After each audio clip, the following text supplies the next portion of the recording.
I'm the Executive Director of the Center on Philanthropy at Indiana University. I want to welcome all of you here on behalf of the Center and the Lake Institute on Faith and Giving. Thank you for joining us on a Friday afternoon with threatening weather. So this is a time and hopefully non-dangerous sacrifice of your time and travel, but thanks for coming.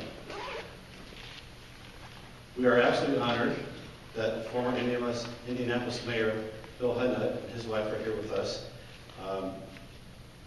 This is a special edition of the Lake Distinguished Visitor event, and we're going to, I think, hear a fascinating conversation.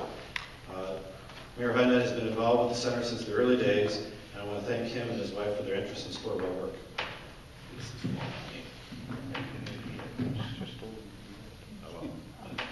Thank you, sir.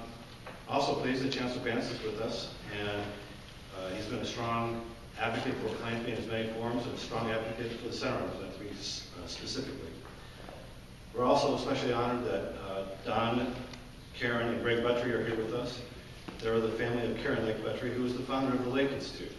And Karen is a former member of the board of the Center's Board of Visitors, and Don is a current board member himself. Also want to welcome Clay Robbins. Thank you for coming. Clay and his colleagues have been very generous supporters of the Center on Philanthropy, as well as IU and IUPI more generally, and also help support the Lake Institute and get that going as well, so thank you. The Lake Institute examines the intersection and teaches and trains about the relationships between faith and philanthropy. And this is, I think, a very unique niche market.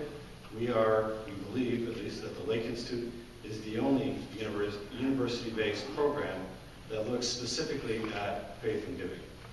And we try to look at this through research, through training and outreach, through service programs like this, public affairs programs like this. Its research discussion forums such as today and training programs help religious leaders and organizations, donors, and the public understand and address issues related to faith, money, and giving. It creates new knowledge about faith and philanthropy and assists congregations and their donors in pursuing their philanthropic passions. At the Center of Philanthropy, we define philanthropy as, quote, private action for the public good. Bob Pate, who was the first full-time director of the Center, defined philanthropy that way, and we're sticking to that. But we recognize that philanthropy takes many forms. Today, looking forward to hearing about public service, Mayor Hudnut, as a special form of faith and philanthropy. So again, thank you all for being here. Now it's my pleasure to introduce Bill Enright, who is the Karen Lake Buttry Director of the Lake Institute, to begin our program.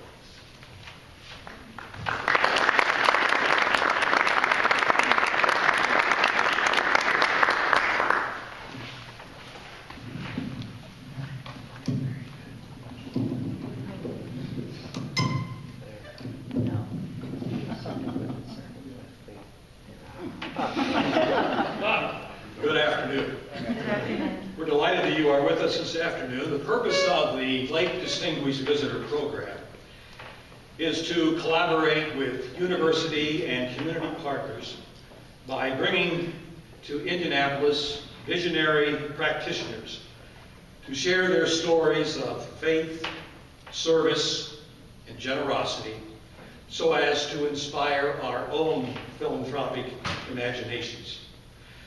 This afternoon, we at the Lake Institute are particularly honored to partner with the Church Federation of Greater Indianapolis, as this is one of the kickoff events as they begin their centennial celebration. And we are delighted to have the Director of Church Federation, Angelique Walker-Smith, with us today. Thank you for being here, Angelique. Thank you.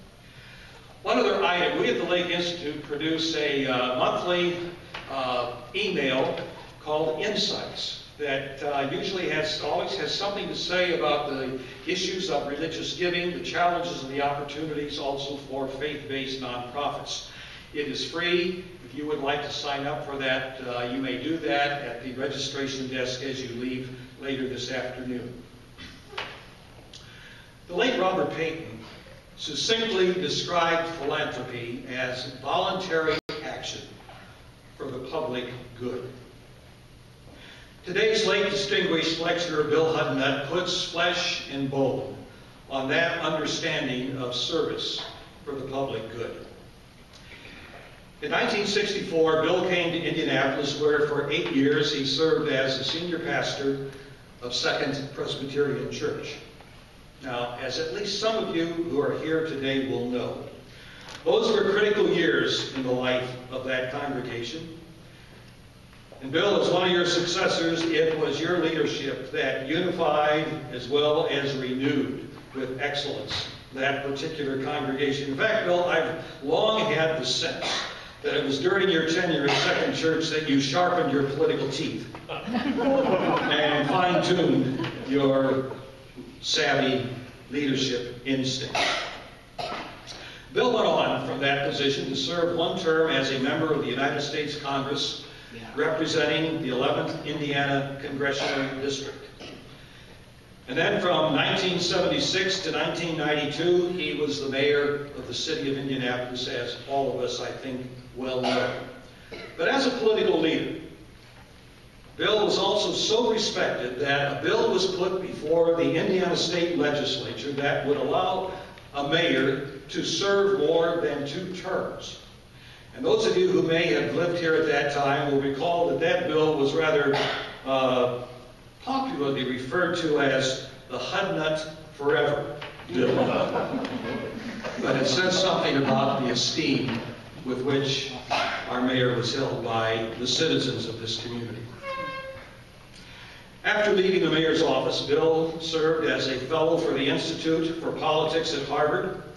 He served at the Hudson Institute and for 3 years was president of the Civic Federation in Chicago.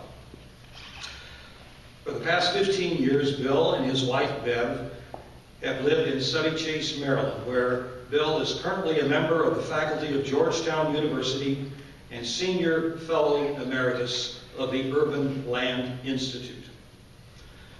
Following Bill's address, we will be engaging Bill in public conversation.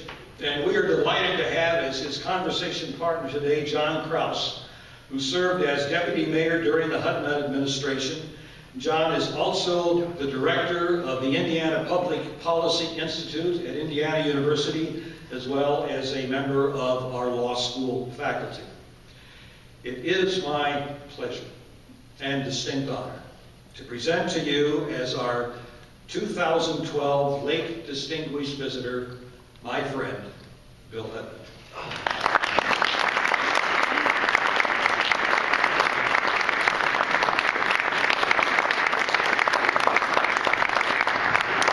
Thank you very much, Dr. Enright. I think probably at my age we should refer to me as the late extinguished visitor. Haven't been able to hold a job very long, but I've enjoyed every one of them. Life is a journey, and the title of our remarks today are Personal Journey Informed by Faith Through Public Service. And I'm delighted to be here, delighted to see so many old friends, and to have all of you come out with the weather threatening the way it is.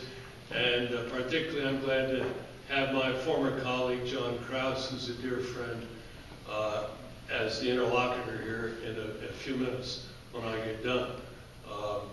It's a real pleasure, and I thank you very much for inviting me. Bill was very gracious in his introduction. I loved my time at Second Church for 9 or 10 years, whatever it was. I enjoyed being in Congress for 2 years until I discovered that so many people back here missed me that 51% of them voted for me to come home. And in a sense, and I'll get to this at the end of my remarks, you know, life sort of has a way of working out. And if I hadn't lost that election, I never could have become the mayor of Indianapolis, which I think was a much better field for public service than being one out of 435 bohunks over there in Congress. I agree with Will Rogers, who said the opposite of progress in this country is Congress. And I think we have living proof of it right now, but that's another story. I didn't come here to talk politics, except insofar as politics is a way of serving people. Alexander Hamilton once remarked to a visitor from the other side of the Atlantic who asked him about former governor here, he said, "Here, sir, the people govern. And whether you're a pastor or whether you're in politics, politics, I think the bottom line is serving people and trying to help them toward a better life. Now, a journey, as we all know, has a beginning, a middle, and an end. So I'm going to begin at the beginning with my roots, if you want to call it that way, for public service. 3 roots. I came from a family of ministers. And I was schooled in the importance of translating your beliefs into practice. I had a grandfather who was a Presbyterian minister. He used to, not like you, Louis, but he used to wear a wing collar and cutaway when he preached way back in Youngstown, Ohio. But he used to say to us every summer when we'd have family hymn sings, he'd remind us, "Him to whom much has been given, of him shall much be required." In other words, you've got to give back. And that was part of his tradition. My grandmother, his wife, her name was Harriet Beecher Hudnut. And she was related to the Beechers. And as some of you know, Henry Ward Beecher, Harriet Beecher Stowe's brother, was the first minister at Second Presbyterian Church, and his name is on the plaque out there at Second Church. And he and his family were very, very strong abolitionists and civil rights advocates for women. Elizabeth Cady Stanton and some of those people were very close friends with Harriet Beecher Stowe. So this all came down through to me. My grandfather once, when he was a pastor in Port Jervis, New Jersey, this was back before 1900, he tried to stop a lynch mob that was marching through town. And he ran around and held up his cane like this and brandished it and tried to stop the lynching. He couldn't do it. They overpowered him. But at least he tried. And I guess that's what we all have to do. We all have to try and do the best we can. Then we come down to my dad. My dad used to say, as a preacher who was at Second Church for a little while, he said the problem with some Christians is that they're so heavenly minded that they're no earthly good. And he strung into my head the importance of trying to be, quotes, earthly good. And he tried when he was a minister in the Third Presbyterian Church in Rochester, New York. He and Saul Linowitz, who was the head of Xerox, formed the civic club there to deal with public matters and so forth and so on. My brother Bob, who was a Presbyterian minister, a year younger than I, ran for mayor of Albany before I ever got into politics, and so it was part of the family tradition. And it was also part of my education, because I went to a prep school that was Shaker oriented. And probably you're not all familiar with Shakers, but it wasn't Shaker school then, but it had a Shaker tradition. And its motto was hands to work and hearts to God. And I've never forgotten that. Go work in the world, keep your mind and your heart set on things above. And then I went to Princeton, whose motto was Princeton in the nation's service. And then I went to Union Theological Seminary in New York at the time when the famous theologians like Reinhold Niebuhr and Paul Tillich were there. And I became pretty close friends with Niebuhr, who once said in a semi-facetious moment, a Christian is somebody who reads his newspapers. And in other words, you have to take what's going on in the world very seriously. And all this sort of came together. And then Niebuhr would talk about the two impulses in Scripture, one toward perfectionism, the ethic of perfectionism, and then the ethic of responsibility. And he gave all due credit to the pacifists, but when World War II came and the threat from the authoritarian forms of government, he pitched right in there and took a very strong stand against what he would have called the children of darkness from Germany. So I was schooled in all this. And then, of course, thirdly, there was my own religious tradition and opportunities for expression and opportunities to, hopefully, on Stewardship Day, motivate people to give to Second Church. But one of my favorite texts that I discovered after I left the pulpit at Second Church, but while I was in politics, from the story